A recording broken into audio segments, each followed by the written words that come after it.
Am I the asshole for ignoring our friend on our trip to Mexico? Last year, around this time, my friends and I planned a trip to Cancun Dream Natura Resort and Spa.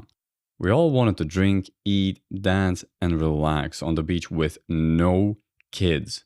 I'm the only one without kids, so I was really looking forward to spending time with just my friends to unwind. Every other trip before this was planned with the kids. But this time, there would be no early bedtimes, no crying, no screaming, no sand in our drinks because kids think it's funny to throw sand. 1 week before the trip, one of the friends said she's bringing her 10-year-old. This woman can never tell her kid no. We had all warned her beforehand that if this happens, we weren't going to change anything. To say I was annoyed was an understatement, but I sucked it up. I still had two friends who were going child-free and had no intention of changing any plans. My two other friends and I drank, we ate amazing food, we danced all night and spent the day at the beach. The friend with the kid expressed her frustration about the rest of us doing what we wanted and she couldn't.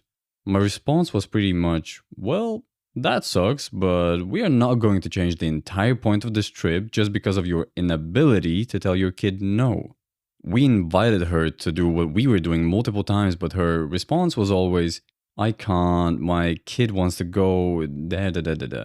So there was definitely tension between the three of us and her the entire trip.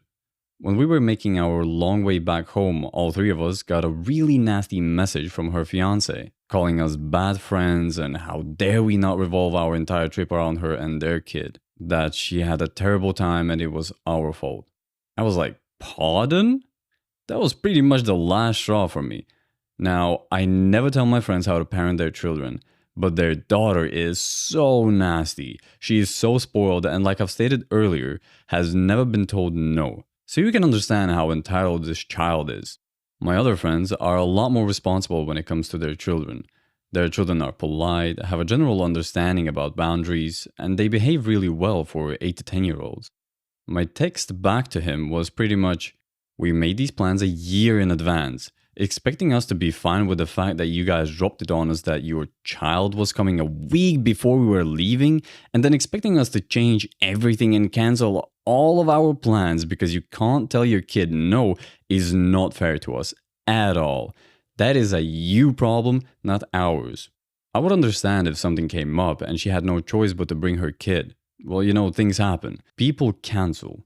But that was not the case. Her fiancé was home the entire time and her grandmother was looking forward to watching her granddaughter. But her kid freaked out about not being allowed to go on the trip and they couldn't